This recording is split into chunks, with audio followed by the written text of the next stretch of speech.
بسم اللہ الرحمن الرحیم الحمد للہ وکفا وسلام علی عبادہ الذین اصطفى اما بعد فاعوذ باللہ من الشیطان الرجیم بسم اللہ الرحمن الرحیم ما کان محمد ابا احد من رجالکم ولکن رسول اللہ وخاتم النبیین صدق اللہ العظیم قال نبینا وحبیبنا محمد صلی اللہ علیہ وسلم انا خاتم النبیین لا نبی بعدی. میرا ختم نبوت پر ایمان ہے، میرا ختم نبوت پر ایمان ہے، میرا سب کچھ انہی پر قربان ہے. معزز سامعین، تاریخ میں اسلام کے خلاف کئی فتنوں نے جنم لیا ہے. مختلف مقامات پر مختلف شکلوں میں فتنے جنم لیے ہیں. ان میں سے اکثر کا نام و نشان تک مٹ گیا، کیونکہ اسلام کی یہ تاریخ ہے کہ فرزندان اسلام ہر دور میں اٹھنے والے مختلف فتنوں کا ایمانی غیرت، اسلامی حمیت کے ساتھ بھرپور مقابلہ کیا ہے، اور ان فتنوں اور دشمنوں کے ناپاک عزائم کو ملیہ میٹ کیا ہے. انہی اسلام مخالف فتنوں میں سے ہندوستان میں جن فتنوں کا سامنا ہے، ان میں سے ایک اہم اور بدترین فتنہ قادیانیت ہے، جس کا بانی مرزا غلام احمد قادیانی ہے. بدقسمتی سے یہ بدبخت ہمارے ہی پیارے ملک میں پیدا ہوا ہے. ہماری جانکاری میں جتنی توہین اور بے عزتی اس نے اسلام، پیغمبران اسلام، شعائر اسلام کی ہے، اتنی تو کسی بھی باطل فرقے کے بانی نے نہیں کی ہے. ملعون مرزا غلام احمد قادیانی نے فرقہ قادیانیت کی مذموم سنگ بنیاد، یعنی اس کی بنیاد اس وقت اس نے رکھی جب ہندوستان پر انگریزوں کا تسلط تھا. انگریزوں سے لڑنے والوں میں 90% حریت پسند یعنی آزادی کے متوالے مسلمان ہی تھے. برٹش گورنمنٹ پریشان تھی کہ کس طرح سے مسلمانوں سے آزادی کے جذبہ اور جوش کو ختم کیا جا سکتا ہے. تب ملکہ وکٹوریہ، اس کو مشورہ دیا گیا کہ دیکھ، مسلمانوں کے لیے مذہب اور عقائد یعنی ان کے ایمان اور اسلام، یہ ان کے لیے جان سے بھی زیادہ اہم ہے. اگر کوئی مذہبی مسئلہ، کوئی مذہبی ایشو کھڑا کر دیا جائے تو مذہب کو بچانے کی فکر میں، اس کے چکر میں یہ سارے مسلمانوں کی اجتماعی جو طاقت ہے نا، یہ حریت کی لڑائی میں یہ کمزور پڑ سکتی ہے. پھر کیا تھا، میٹنگیں ہوئی اور نتیجے میں آخر میں مرزا غلام احمد قادیانی کذاب کو، بدبخت کو لا کر کھڑا کر دیا گیا، اور مسلمانوں کے دلوں کو یہ کہہ کر زخمی کیا گیا، انہیں منتشر اور پریشان کیا گیا، ان کی اجتماعی طاقتوں کو اس سازش سے کمزور کیا گیا کہ مرزا غلام احمد قادیانی بھی نبی ہے. معاذ اللہ، نعوذ باللہ من ذالک. حضرت سید الانبیاء، سید الاولین والآخرین، امام الرسل، خاتم النبیین محمد صلی اللہ علیہ وسلم آخری نبی اور آخری رسول ہیں، مگر اس بدبخت کے ذریعے سے یہ کہلایا گیا کہ وہ آخری نبی اور رسول نہیں ہیں. حالانکہ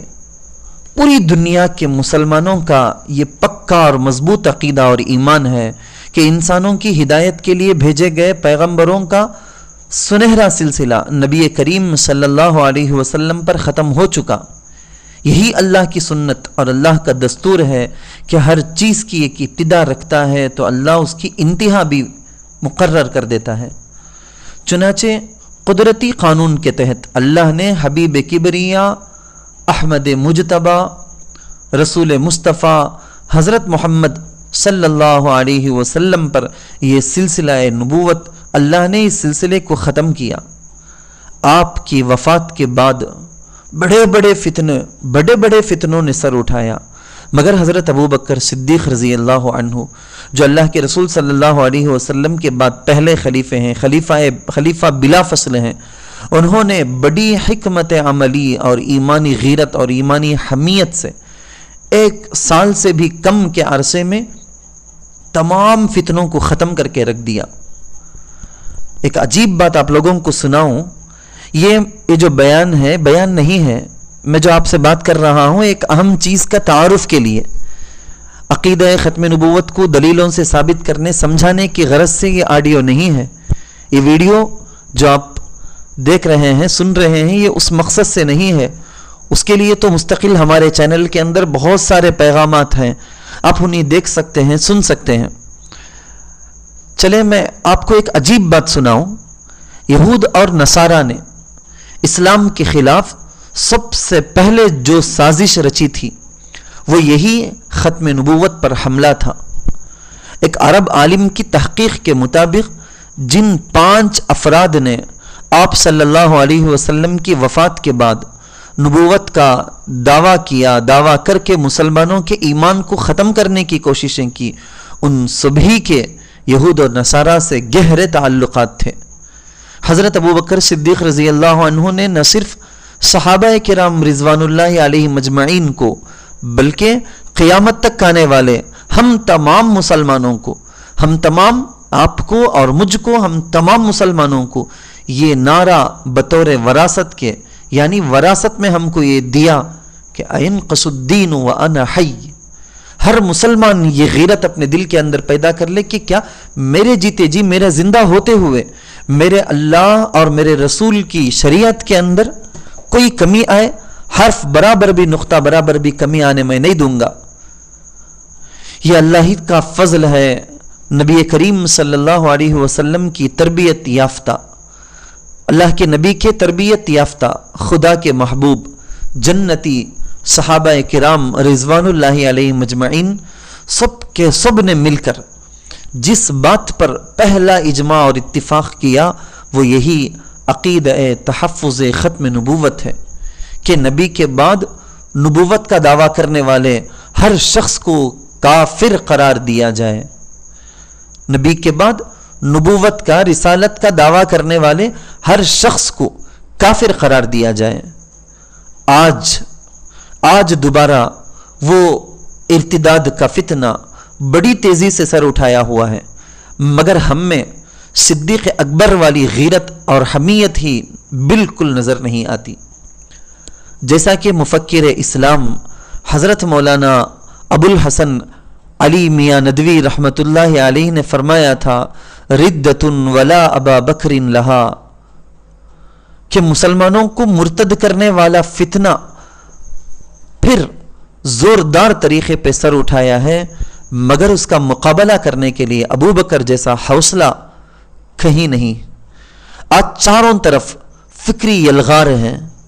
مگر ابو بکر تو کیا، ان کا عشر عشیر تک بھی نہیں۔ تحفظ ختم نبوت کے خاطر ہزاروں صحابہ کرام رضوان اللہ علیہ مجمعین نے جانوں کی قربانی دی۔ یہ کوئی معمولی بات نہیں ہے، بلکہ 7000 حفاظ صحابہ اس میں شہید ہوئے تھے۔ غیر حافظ صحابہ کی تو تعداد ہی مت پوچھے۔ اسلام کے لٹیروں اور ڈاکوؤں نے ہر دور میں ختم نبوت پر نقب زنی کی، بدترین انہوں نے اس کی کوششیں کی، مگر اس دور کے جیالوں نے ان کے سر کچل کر رکھ دیے۔ مگر افسوس صد افسوس، بڑا ہی افسوس کہ 1400 سال بعد مسلمانوں میں موجود ایمانی اور اعتقادی کمزوری کا فائدہ اٹھاتے ہوئے اور عالم اسلام پر موجود استعماری طاقتوں کے غلبے کی وجہ سے وہ پرانے دفنائے گئے، قبروں میں گڑے گئے وہ مردے، وہ فتنے دوبارہ پھیلنا شروع ہو گئے ہیں۔ آپ جانیں، آپ کو معلوم ہونا چاہیے، علماء نے قلم اور کاغذ سے اپنی جان لگا کر، اپنے قلم سے بھی، اپنے کاغذ سے بھی، بیانات اور خطابات کے ذریعے سے بھی بھرپور اس کا دفاع کیا، اور مسلمانوں کے ایمان کے تحفظ میں دن رات مسلسل لگے اور لگے بھی ہوئے ہیں۔ جس زمانے میں انگریزوں کی حکومت تھی نا، تبھی اسی وقت حیرت ہوتی ہے سوچنے پر، اسی وقت جب انگریزوں نے، برٹش حکومت نے مرزا غلام احمد قادیانی کو مسلمانوں کو تکلیف پہنچانے، منتشر کرنے کے لیے کھڑا کیا، بالکل اسی کی زندگی میں، انگریزوں ہی کی حکومت میں علماء نے مرزا غلام احمد قادیانی کے خلاف تقریباً 20,000 صفحات، کتنے؟ 20,000 صفحات علماء کرام نے اردو زبان میں، صرف اردو زبان کی میں بات کر رہا ہوں، اردو زبان میں تحریر کیا ہے۔ آج بھی احتساب قادیانیت کے نام سے، احتساب قادیانیت اس نام سے 20 پر 3 جلدوں پر مشتمل 40 علماء کرام کی کتابیں 12,000 صفحات پر چھاپی گئی ہیں۔ خطاب اور بیانات تو لاکھوں کروڑوں کی تعداد میں ہو چکی اور ہو رہی ہیں، مگر آپ کو مسئلہ سمجھنے کے لیے اتنا کافی ہے، یعنی اسی سے، ان باتوں سے آپ کو مسئلے کی اہمیت تو آپ اچھی طرح سمجھ سکتے ہیں، سمجھ میں آ گیا ہوگا کہ مسئلہ کیا ہے، کس بارے میں بات کیا جا رہا ہے۔ حضرت علامہ انور شاہ کشمیری رحمۃ اللہ علیہ نے فرمایا ہے، ہم پر یہ بات کھل گئی ہے کہ گلی کا کتا بھی ہم سے بہتر ہے اگر ہم تحفظ ختم نبوت نہ کر سکیں۔ حضرت علامہ انور شاہ کشمیری رحمۃ اللہ علیہ نے فرمایا ہے، ہم پر یہ بات کھل گئی، ہم کو اچھی طرح یقین سے پتہ چل گیا کہ گلی کا کتا بھی ہم سے بہتر ہے اگر ہم تحفظ ختم نبوت کا کام نہ کر سکے تو۔ اب آپ سوچیں کہ حضرت ہم کو بات تو سمجھ میں آ گئی، اگر آپ کے خیال میں آ گیا حضرت ہم کو بات تو سمجھ میں آ گئی ہے، مگر ہم چاہتے ہیں کہ ہم اپنی طاقت کے مطابق اس کام میں لگیں اور ساتھ ساتھ اس مسئلے کو ذرا تفصیل سے جانیں۔ اگر آپ یہ چاہتے ہیں تو آپ ہی لوگوں کے لیے ہم نے یہ نظام بنایا ہے، یہ آپ لوگوں کے لیے بڑی مسرت آمیز، فرحت بخش ایک خوشکن خبر ہوگی آپ کے لیے کہ جب عقیدہ ختم نبوت کا سمجھنا ہر مسلمان پر فرض ہے اور پورا مسئلہ تفصیل کے ساتھ ایک ہی مجلس میں بیٹھ کے سننے کا کسی کو، اکثروں کو تو موقع نہیں، تو ہم نے یہ نظام بنایا کہ مجلس تحفظ ختم نبوت ٹرسٹ آندھرا پردیش اور تلنگانہ کے سیکریٹری حضرت مولانا محمد ارشد علی صاحب قاسمی دامت برکاتہم کی کتاب ختم نبوت کوئز، ختم نبوت کوئز، اس کتاب کو جو کہ سوال جواب کے انداز میں، کوسچن آنسر کی شکل میں نوجوان سٹوڈنٹس اور بڑوں کو سمجھنے کے لیے ترتیب دی گئی ہے، اس کو آڈیو صوتی پیغام کی شکل میں ویڈیو بنا کر ہمارے اپنے اس چینل تحفظ ختم نبوت والے اس چینل میں تھوڑا تھوڑا کر کے ہم اپلوڈ کریں گے۔ اس چینل کے اندر اس مضمون کو تھوڑا تھوڑا کر کے سوال جواب کی شکل میں بڑی آسان انداز سے سمجھانے کی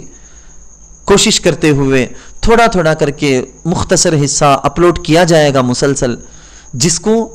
پڑھنا جاننے والے کے علاوہ، مسئلے کو جاننے والوں کے علاوہ وہ لوگ بھی سنیں اور سمجھیں جنہیں یا تو پڑھنا ہی نہیں آتا، یا پڑھنا تو معلوم ہے مگر فرصت نہیں ملتی، یا انہیں وہ مسئلہ سمجھ میں نہیں آتا، تو وہ احباب اپنے کام اور اپنے مشاغل، اپنی مصروفیات اور اپنے سفروں کے دوران بھی ہمارے اپنے چینل میں اپلوڈ کیے جانے والے اس تھوڑے تھوڑے مختصر طور پر اپلوڈ کیے جانے والے پیغامات کو وہ لوگ اپنی مصروفیات کے ساتھ ساتھ سن سکتے ہیں، اپنے اور اپنوں کے ایمان کی حفاظت کر سکتے ہیں۔ اخیر میں ایک بات عرض کروں آپ کو اور مجھے بھی، ہم میں سے ہر ایک کو یہ یاد رہنا چاہیے، کل کو مر کر قبر میں جانا ہے، آخری نبی کی زیارت وہاں ہم کو قبر میں کرنی ہے۔ اگر وہاں نبی ہم سے پوچھ لیں کہ میری عزت کے خلاف تیری آنکھوں کے سامنے تیرے جیتے جی تو اپنی زندگی کو جو مزے میں گزار رہا تھا، اسی وقت میری عزت کے ساتھ میری حرمت کے ساتھ کیسا کھیل کھیلا جا رہا تھا، میری کیسی بے عزتی کی جا رہی تھی، میری عزت کو اچھالا جا رہا تھا، اور تو نے کیا کیا، تو اس وقت ہمارے پاس جواب دینے کے لیے کچھ تو ہو۔ چلیں آج عہد کریں کہ ہم سے جو ہو سکتا ہے ہم کریں گے اور اس مسئلے کو اچھی طرح جانیں گے اور ہر مسلمان کے دل کے اندر اس بات کو پہنچائیں گے اور اس کے ایمان کی حفاظت میں بھرپور ہم حصہ لیں گے۔ اللہ تعالیٰ سے دعا ہے کہ جو کہنا سننا ہوا اس سے زیادہ اس پر اللہ عمل کی ہم سب کو توفیق نصیب کرے، آمین۔ وآخر دعوانا الحمد للہ رب العالمین۔